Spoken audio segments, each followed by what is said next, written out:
Bismillahirrahmanirrahim. We will continue from where we left in our last lecture. Now our aim is to discuss variants of simplex methods. ठीक है, variants की meaning क्या है? Variants मकसद के मुख्तलिफ जगहों पे सिंप्लेक्स मेथड कैसे आप लोगों के लिए उस कैसे डील करता है, उसको कैसे आप यूटिलाइज करेंगे। जैसे टू फेज मेथड था, बिग गेम टेक्निक्स थी, ये आपके पास क्या है? दीज आर द वेरिएंट्स, क्योंकि लगाया तो हमने सिंप्लेक्स ही, थोड़ा सा उसमें वेरिएशन आ रही थी, हमने उसको सही करके उसको सिंप्लेक्स में फिट किया।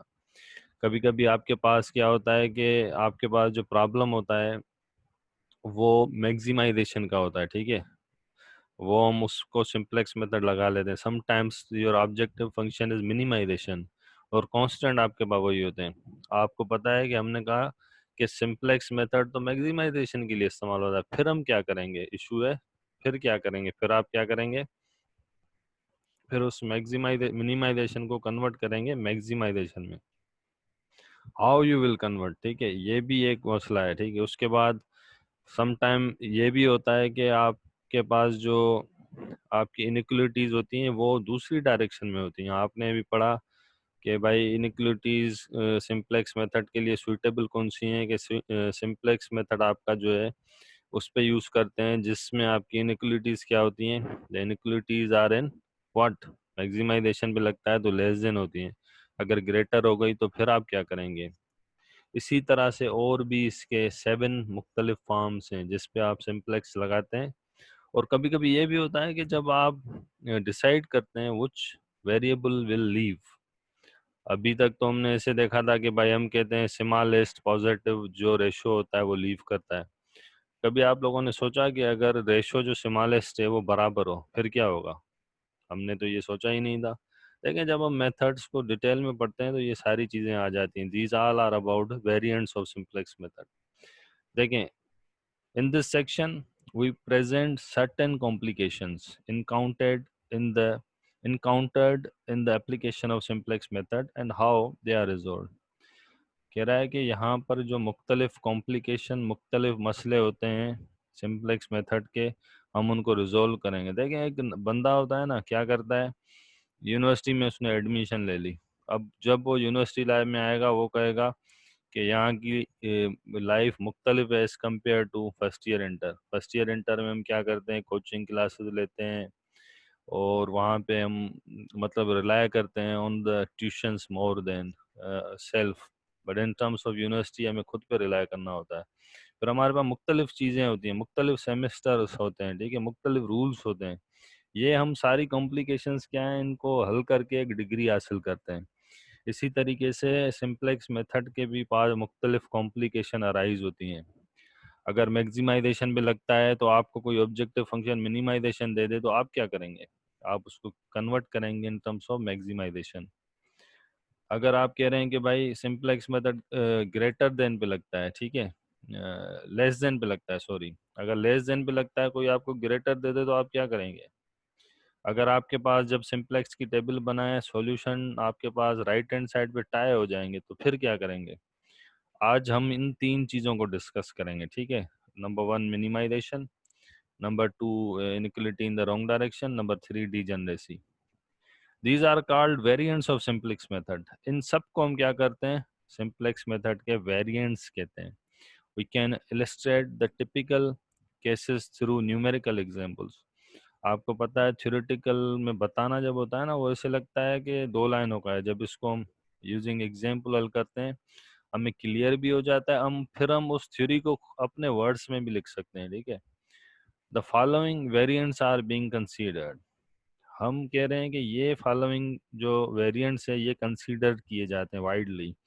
ये 7 जो हैं वेरिएंट्स हैं जिनमें आप सिंप्लेक्स मेथड लगाते हैं, बट उसको लगाने के लिए इनको थोड़ा सा सेट करते हैं। नंबर 1, आप बहुत इजी हैं, ठीक है, थोड़ा सा इनमें मतलब थोड़ी मेहनत है, बाकी वही सिंप्लेक्स मेथड है।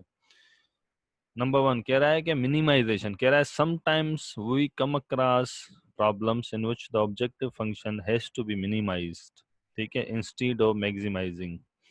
देखिए कह रहा है कि कभी कभी ऐसे होता है, जो आपके पास ऑब्जेक्टिव फंक्शन होता है वो मिनिमाइज्ड करना होता है।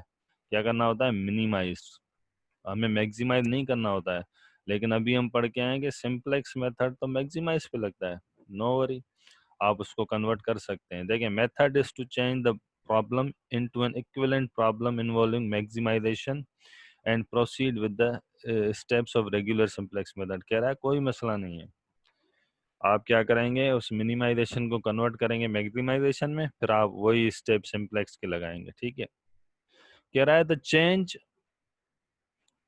change is affected by maximizing the negative of the original objective function।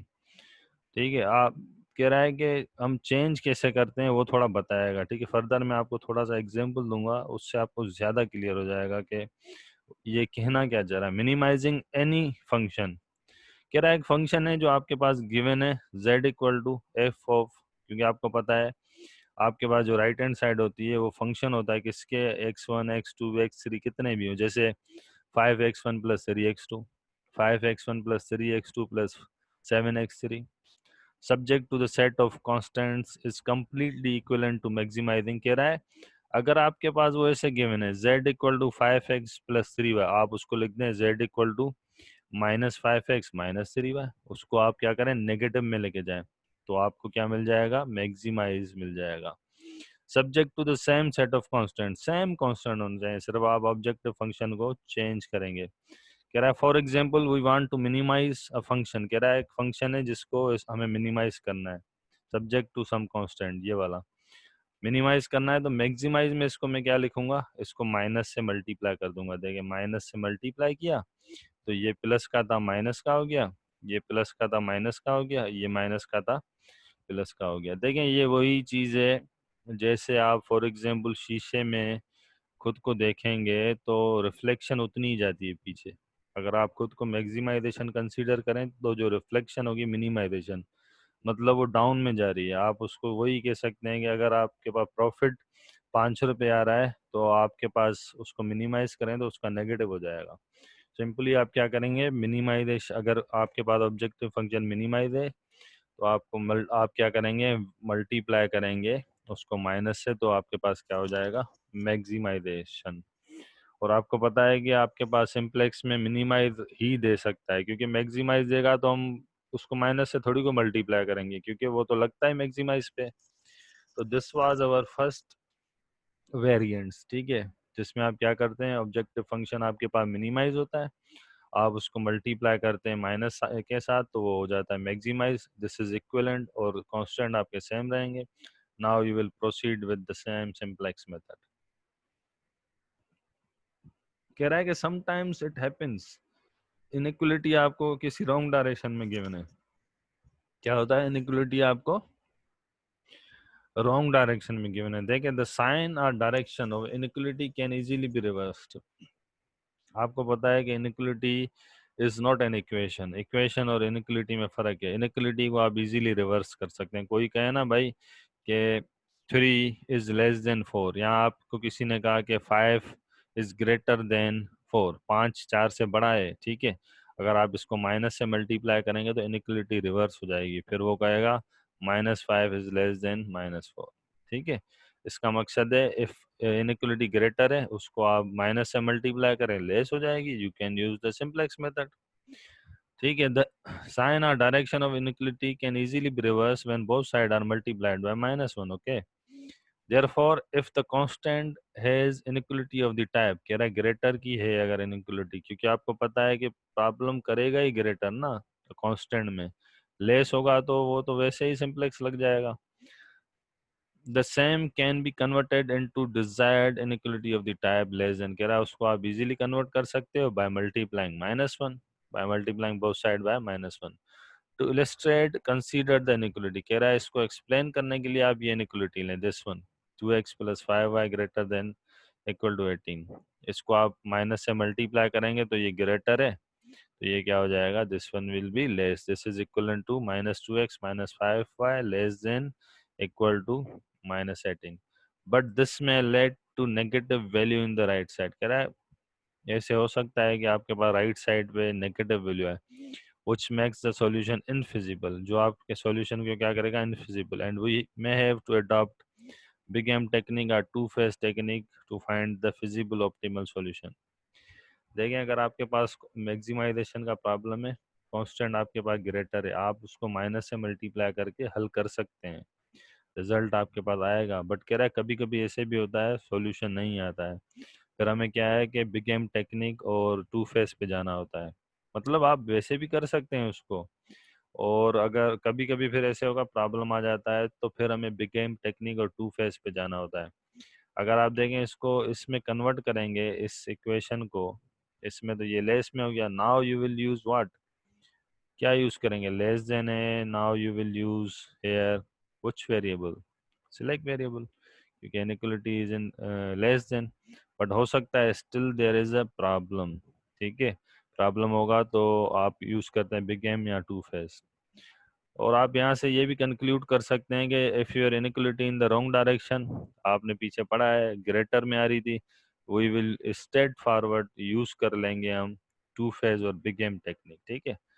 क्योंकि उस पे भी देखें, कहने का मकसद ये है कि इनइक्वालिटी रॉन्ग डायरेक्शन में थी ना, टू फेज और बिग में, ग्रेटर में थी ना, हमने उसको कन्वर्ट किया, आर्टिफिशियल वेरिएबल लगाया, फिर लगाया तो वही सिंप्लेक्स। इसका मकसद है big M technique two phase, ये किसके वेरिएंट्स हैं, these are the variants of simplex method, simple है, वही चीज़ है जो हम कर चुके हैं, हम उसको उसको सिर्फ एक्सप्लेन कर रहे हैं समरी फॉर्म में। कहते हैं ना कि भाई inequality in the wrong direction, अगर आपसे कोई पूछे आप क्या कहेंगे, आप you will say simply that it creates negative value of some our जो वेरिएबल्स होते हैं S1 S2, और उसको सेटिस्फाई नहीं करता है, that is why we use big game technique two phase method. क्यों? क्योंकि हमारे पास उसकी वैल्यू नेगेटिव आती है, that is why we use these two method, these are once again variants of simplex method। ये चीज़ें आपको मेरे हिसाब से आ रही थी, अब मूव करते हैं, दिस इज अवर, मतलब आप कह सकते हैं कि आप लोगों के लिए ये एक नई चीज़ होगी। Tie for the living basic variable, ठीक है, कह रहा है कि अगर आपके पास टाई हो जाए, कौन सा बेसिक वेरिएबल लीव करेगा, व्हाट इज द प्रॉब्लम, क्योंकि मेजर इशू तो आपके पास इन्हीं का तो होता है, इन्हीं के तो रिजल्ट हमें चाहिए होते हैं, क्योंकि हम रिप्लेस करते हैं इन दी एंड, हमें एक्स पता चलता है कि डिसीजन वेरिएबल एक्स था या वाई था, इसको कितना प्रोड्यूस करना है, और डिसीजन हम उसकी बेसिस पे देते हैं। तो मेजर इशू हमारा किसका होता है, बेसिक वेरिएबल कौन सा लीव करेगा। थोड़ा पढ़ लेते हैं इसको, फिर मैं एग्जाम्पल की मदद से एक्सप्लेन करूंगा। कह रहा है द क्वेश्चन में arise as to which of the basic variable to be selected to leave the basis when many variable reach zero as indicated by equal values in the ratio column। कह रहा है कि मसला ये होता है कि आपके जो, हम सिंप्लेक्स टेबल बनाते हैं, फिर हम क्या करते हैं, हम वहाँ से मैक्सिमाइजेशन का प्रॉब्लम होता है तो मोस्ट नेगेटिव नंबर ढूंढते हैं ऑब्जेक्टिव फंक्शन में, that is our working column. फिर उस वर्किंग कॉलम की मदद से हम क्या करते हैं, रेशोज बनाते हैं, वो जो रेशोज बनाते हैं उसमें स्मॉलेस्ट रेशो उठाते हैं, और वो जो हमारा कॉलम था वो इंटर करता है, और जो स्मॉलेस्ट रेशो वाली रो होती है वो लीव करती है। कह रहा है कि अगर आपके पास जो लीव कर रहा है दोनों में 30-30 आ जाए, दोनों में 40-40 आ जाए, तो आप किसको लीव करवाएंगे, जाहिर सी बात है दोनों को तो लीव नहीं कराएंगे, इंटर एक करेगा, लीव दो तो नहीं कराएंगे, दैट इज द प्रॉब्लम। इससे आज हमें हल करना है। देखें, thus there is a tie between or among the living basic variable, हो सकता है 3 के पीछे, हो सकता है 2 के, हो सकता है 1 के हो, 1 के तो नहीं होगा, मिनिमम 2 होने चाहिए। Of course the tie can be broken arbitrarily, उसको हम ब्रोक कर सकते हैं, देखें कैसे करें, this led in the next iteration.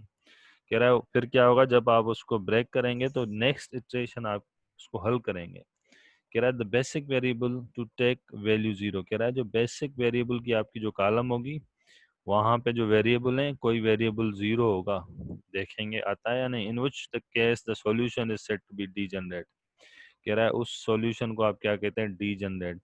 आप क्या करते हैं, सिंप्लेक्स का टेबल बनाते हैं, उसमें आप क्या करते हैं, मैक्सिमाइजेशन का प्रॉब्लम होता है, most negative number objective function में ढूंढते हैं, वो हमारी वर्किंग कॉलम हो जाती है। उस वर्किंग कॉलम की मदद से आप क्या करते हैं, राइट हैंड साइड को डिवाइड करते हैं, यू क्रिएट रेशो, रेशो बनाने के बाद हमें क्या हो जाता है, दो जो लीविंग होते हैं, क्योंकि स्मॉलेस्ट पॉजिटिव रेशो उठाना होता है ना, अगर दोनों बराबर हैं तो यहाँ पे तो टाई हो जाता है। टाई हो जाता है तो फिर क्या हो जाता है, हम किसी एक को लीव करवाते हैं, एक को रखते हैं थोड़ी देर के लिए, फिर दूसरे तरीके से क्या करते हैं, फिर दूसरे को लीव करवाते हैं, एक को रखते हैं। तो कह रहा है अगर आपके पास बेसिक वेरिएबल की वैल्यू क्या आ जाए, जीरो, नेक्स्ट इटरेशन में बेसिक वेरिएबल जो आपके पास होते हैं, आपके कॉलम के जो वेरिएबल होते हैं, सम time it is S1 S2, कभी कभी एक्स भी आ जाता है। कह रहा है अगर वो आपके पास जीरो हो जाते हैं तो your solution is degenerate. In simple words, degenerate solution वो होता है जिसमें at least one of the basic variable is zero. Okay, मैंने आपको एक लाइन में बता दिया। ऐसा सॉल्यूशन जिसमें कम से कम एक basic variable zero, that represent your degenerate solution. There is no assurance, कह रहा है कि कोई एश्योरेंस नहीं है that the value of the objective function will improve since the new solution में रिमेन डीजेनरेट। कह रहा है कि इस चीज़ के बाद हमारे पास बेसिक वेरिएबल जीरो आ रहा है, फिर डीजेनरेट हो रहा है, तो उसके बाद हम ये एश्योरेंस नहीं दे सकते हैं कि ऑब्जेक्टिव फंक्शन कोई इम्प्रूव होगा। ठीक है, let's explain with the example. ठीक है, एग्जांपल उठाते हैं, आप लोगों के लिए फर्दर इजी हो जाएगा। ठीक है, सबसे पहले हमें क्या करना है, वही चीज़ अभी तक जो हम करते हैं, we will convert this problem into equation. Inequalities को इक्वेशन में करते हैं। ऑब्जेक्टिव फंक्शन के जो ये दो एलिमेंट हैं, 2x प्लस 5y को, इसको आप लेफ्ट पे ले जाते हैं, and these inequalities will convert into the equation. और फॉर्चुनेटली हमें ये पता है कि मैक्सिमाइजेशन का प्रॉब्लम में कोई भी कांस्टेंट ग्रेटर नहीं है। Simply we use simple simplex method, no variants of simplex method will be use. But हो सकता है कि टाई हो जाए, टाई होगा तो फिर वेरिएंट्स नंबर 3 हमारी यूज होगी अकॉर्डिंग टू अवर स्लाइड्स। ठीक है, हमने क्या किया है, introducing select variable, the problem is express in the standard form. आपको पता है लेस देन है, you will use select variable, no need to use surplus because no inequality is in greater.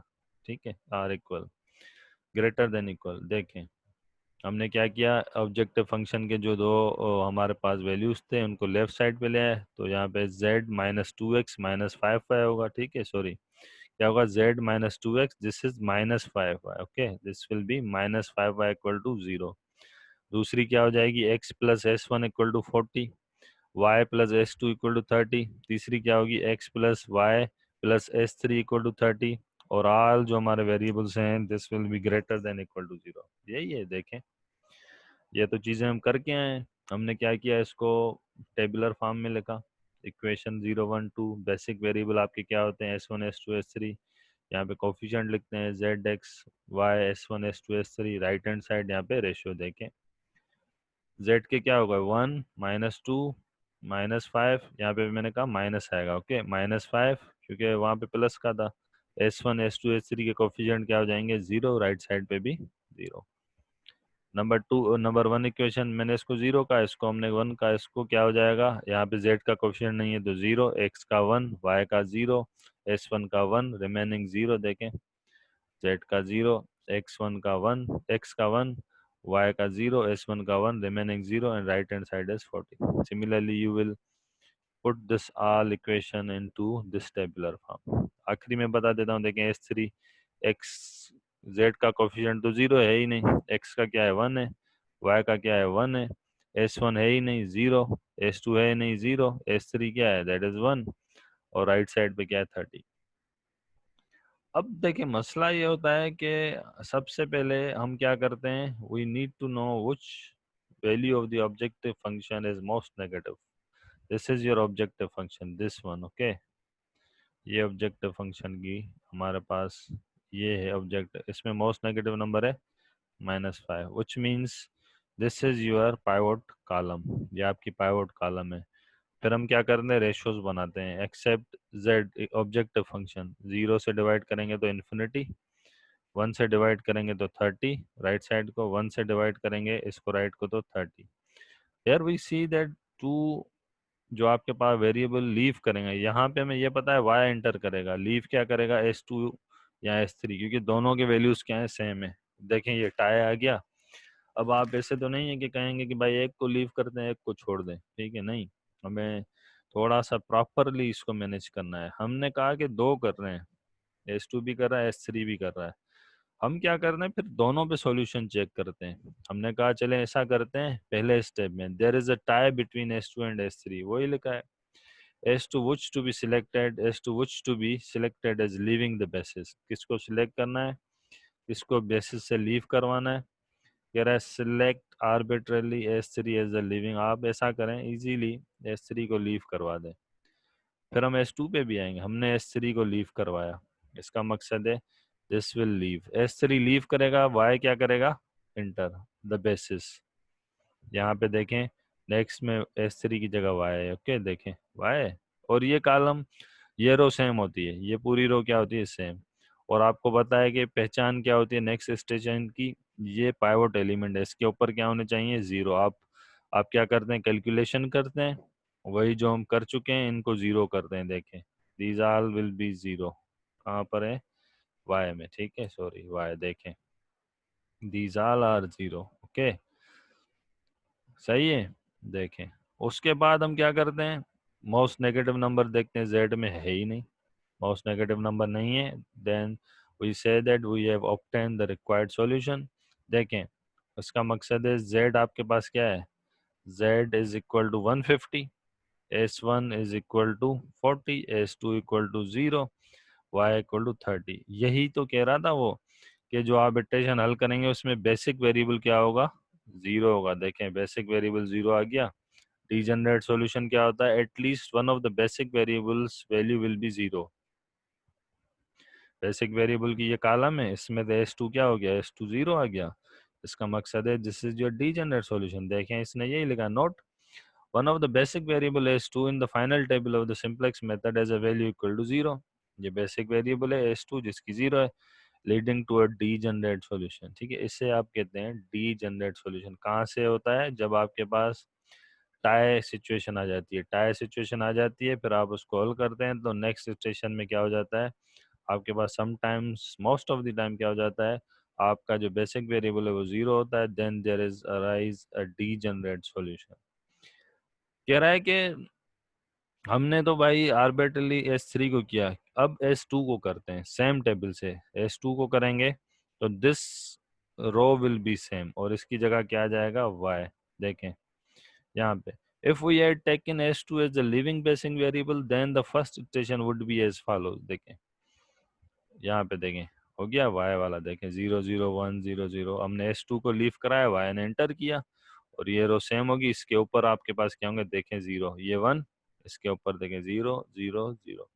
you will use same calculation which we have already done many times। आप वही calculation follow करें और इसको जो है हल करें। ठीक है, देखें वही चीज़ें हैं, सिर्फ क्या है कि प्रॉब्लम्स में प्रॉब्लम्स आते जा रहे हैं, मुख्तलिफ चीज़ें आ रही हैं, फिर हम उसको हल करने की कोशिश कर रहे हैं। ठीक है, लेट्स मूव ऑन। कह रहा है, अब देखें कह रहा है कि still there is objective function में -2 आ रहा है। इसका मकसद है हमारे पास सॉल्यूशन अचीव तो नहीं हुआ, क्योंकि स्टिल देयर इज -2। चले भाई -2 आ रहा है तो मूव कर दें फर्दर फर्दर, क्योंकि हमें एक ये हमारी अब क्या हो जाएगी, पाइवोट कॉलम। इससे रेशोज बनाएंगे, हमने रेशोज बनाए 40 इन्फिनिटी 0, और स्मॉलेस्ट रेशो क्या हो गया, 0 0 हो गया, तो दिस इज योर लिविंग। ये लीव करेगा ना S3, S3 will leave the basis, what will enter, x will enter the basis. देखें यहाँ पे इसने एंटर किया x ने, ठीक है, और S3 ने लीव कर दिया। सिमिलरली आप क्या होंगे, देखें वही चीज़ है, इसके ऊपर जो एलिमेंट करने हैं जीरो करने हैं, यहाँ पर भी देखें हमने जीरो किए हैं, 0 0 0। और आपके पास अब ऑब्जेक्टिव फंक्शन में कोई एलिमेंट जीरो नहीं है। इसका मकसद है you have obtained the required result, the final solution is z 150, S1 40, y 30, x देखें जीरो है।